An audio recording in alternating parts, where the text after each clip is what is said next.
क्या दुनिया भर में अपनी सैन्य ताकत का रौब जमाने वाली यूएस मिलिट्री अब अंदर से ही टूट चुकी है? मिडिल ईस्ट के महासमुंदर में तैनात यूएस नेवी का सबसे शक्तिशाली super career USS Abraham Lincoln अब एक तैरते हुए नरक में तब्दील हो चुका है। 5000 से ज्यादा अमेरिकी सैनिक बिना खाने के, बिना साफ पानी के, टूटे हुए टॉयलेट्स और गंदे शावर्स के बीच कैसे जंग लड़ने का दावा कर सकते हैं? और क्या ईरान के खिलाफ चल रहे इस लंबे संघर्ष ने पेंटागन की सप्लाई लाइंस और सैन्य मजबूरी की पूरी पोल खोल दी? दर्शकों, आज हम बात कर रहे हैं एक ऐसे बड़े खुलासे की जिसने वॉशिंगटन से लेकर पेंटागन तक के होश उड़ा दिए।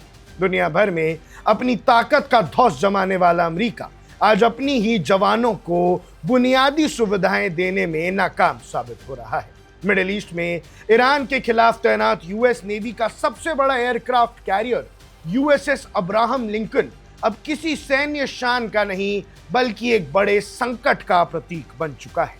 चलिए इस पूरी कहानी को सिलसिलेवार ढंग से समझते हैं कि आखिर समुंदर के बीचों बीच 5000 अमेरिकी सैनिक किस तरह के नर्क को झेलने पर मजबूर हैं।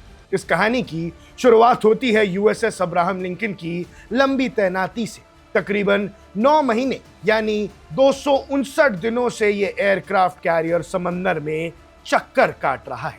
इस दौरान इस सुपर कैरियर ने एक ऐसा रिकॉर्ड बनाया है जिससे सुनकर कोई भी दंग रह जाए। 208 दिन कॉन्टिन्यूअसली बिना किसी पोर्ट स्टॉप के समुंदर में बने रहना मॉडर्न यूएस नेवी के इतिहास में ये किसी भी एयरक्राफ्ट कैरियर का सबसे लंबा कॉन्टिन्यूअस सी डिप्लॉयमेंट का रिकॉर्ड है। लेकिन ये रिकॉर्ड किसी गर्व की बात नहीं है बल्कि उन 5000 सेलर्स और मरीन्स के लिए एक भयानक नाइटमेयर बन गया है जो इस पॉट पर सवार है। हाल ही में सैन डिएगो में एक मीटिंग के दौरान जब मिलिट्री फैमिलीज ने नेवी के एक्टिंग सेक्रेटरी हंग काओ और टॉप ऑफिशियल्स का घेराव किया, तब इस शिप के अंदर की असली और खौफनाक तस्वीर दुनिया के सामने आई।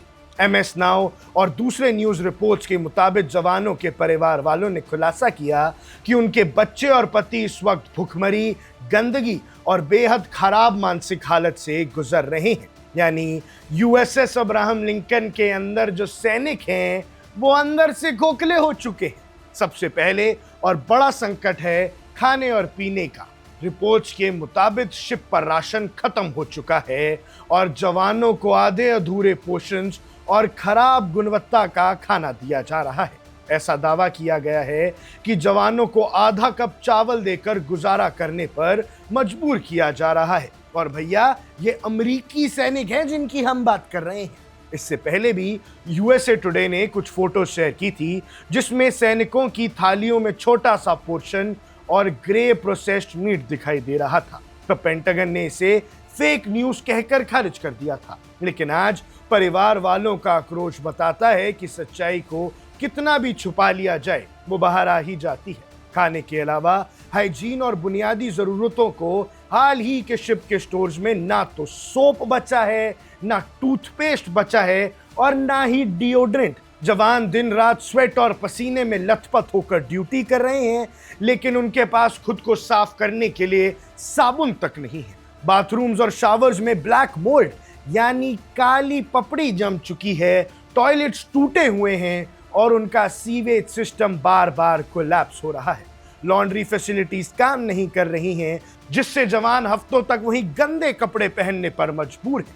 अब सवाल ये उठता है कि दुनिया की सबसे महंगी और आधुनिक सैन्य ताकत के पास अपने जवानों के लिए साबुन और खाना भेजने का इंतजाम क्यों नहीं है? इसका जवाब छिपा है मिडिल ईस्ट के जियोपॉलिटिकल संघर्ष में। ईरान के खिलाफ चल रहे लंबे संघर्ष और ऑपरेशन एपिक फ्यूरी के दौरान यूएस नेवी का लॉजिस्टिक्स नेटवर्क पूरी तरह से धराशायी हो चुका है। नेवी ऑफिशियल्स ने खुद स्वीकार किया है कि बहरीन से यूएसएस अब्राहम लिंकन तक सप्लाई पहुंचाना अब लगभग नामुमकिन हो गया है। रीजन में ईरान की बढ़ती ताकत और ब्लॉकेड की वजह से यूएस नेवी के सप्लाई शिप्स आसानी से नहीं आ जा पा रहे। इसका नतीजा ये है कि खाना, दवाइयाँ, मेल और ज़रूरी सामान का एक बड़ा बैकलॉग जमा हो गया है। लेकिन बात सिर्फ खाने और टॉयलेट्स तक सीमित नहीं है। यूएसएस अब्राहम लिंकन पर फिजिकल और ऑपरेशनल सेफ्टी का संकट भी गहरा गया है। एक वेटरन द्वारा किए गए खुलासे के मुताबिक शिप के फ्लाइट डेक पर इतना वेयर एंड टेयर हो चुका है कि वहां गद्दे और होल्स नजर आने लगे हैं।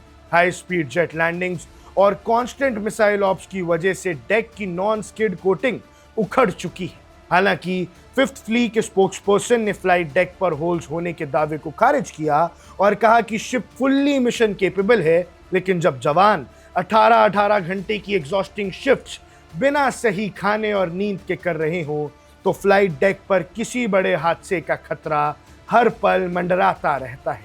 ये पहली बार नहीं है जब अमेरिकी एयरक्राफ्ट कैरियर्स की ऐसी दुर्गति सामने आई है। इससे पहले यूएसएस जेराल्ड आर फोर्ड को भी मिडिल ईस्ट में एक्सटेंडेड डिप्लॉयमेंट पर भेजा गया था। वहां भी टॉयलेट्स कोलैप्स हो गए थे, सीवेज पूरे बर्थिंग एरिया में फैल गया था और लॉन्ड्री रूम में आग लगने के बाद उस शिप को पोर्ट पर लाना पड़ा था। ऐसा लगता है कि पेंटागन अपने जवानों को ईरान के खिलाफ जंग में आगे धकेल तो देता है, लेकिन उनके सस्टेनमेंट और वेलबींग की उसको परवाह नहीं है और इसी वजह से अब यूएस के लोगों में गुस्सा है। अब भैया आप यूएस के जवानों का ही ख्याल नहीं रखेंगे तो लोगों को तो गुस्सा आएगा ना। मानसिक और शारीरिक एग्जॉशन का आलम यह है कि शिप पर मौजूद थेरेपिस्ट ने वार्न किया है कि क्रू कलेक्टिव साइकोलॉजिकल कोलैप्स के कगार पर है। 9 महीने से समंदर के बीच तनाव में रहना, अपने परिवार से दूर रहना और बुनियादी जरूरतों के लिए तरसना, इसने जवानों के मोराल को पूरी तरह तोड़ दिया है।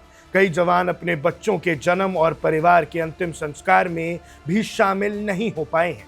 नेवी के एक्टिंग सेक्रेटरी हांग चाओ ने अब यूएसएस थियोडोर रूजवेल्ट को डिप्लॉयमेंट पर भेजने की बात कही है ताकि लिंकन के क्रू को रिलीफ मिल सके, लेकिन लिंकन की वापसी की कोई पक्की डेट देने से इनकार कर दिया है। आखिर में सबसे बड़ा सवाल वहीं खड़ा होता है, क्या अमेरिका की ये सुपर कैरियर डिप्लोमेटिक और मिलिट्री डोमिनेंस का प्रतीक है या फिर अंदर से खोखली हो चुकी सैन्य महाशक्ति का आईना? भैया इस यूएसएस पर पहले हमला भी हुआ था, इसी एयरक्राफ्ट कैरियर को पहले ईरान ने डुबाने का भी दावा कर दिया था और आज इसी अब्राहम लिंकन यूएसएस पर जिंदगी और मौत के बीच लड़ रहे हैं 5000 से ज्यादा अमेरिकी सैनिक। ईरान के सामने ऐसी एग्जॉस्टिंग और स्ट्रेच डिप्लॉयमेंट ने अमेरिकी नेवी की लॉजिस्टिक्स और ऑपरेशनल लिमिट्स को नंगा कर दिया है। जब जवान भूखे हों, टॉयलेट्स टूटे हों और मोराल जमीन पर हो तो ऐसी सेना ताकत के बलबूते जंग जीतने का दावा सिर्फ एक धोखा साबित होता है। आगे इस मामले में वॉशिंगटन और पेंटागन क्या कदम उठा रहे हैं और क्या यूएसएस अब्राहम लिंकन के सैनिकों को घर वापसी लाया जाएगा, इस पर पूरी दुनिया की नजर बनी हुई है। लेकिन आपकी जो भी राय है, आपको जो भी लगता है ईरान यूएस वॉर के बारे में, हमें कमेंट सेक्शन में जरूर बताइएगा। अब देख रहे हैं वन इंडिया, मैं हूं आकुश Kaushik. Subscribe to One India and never miss an update. Download the One India app now.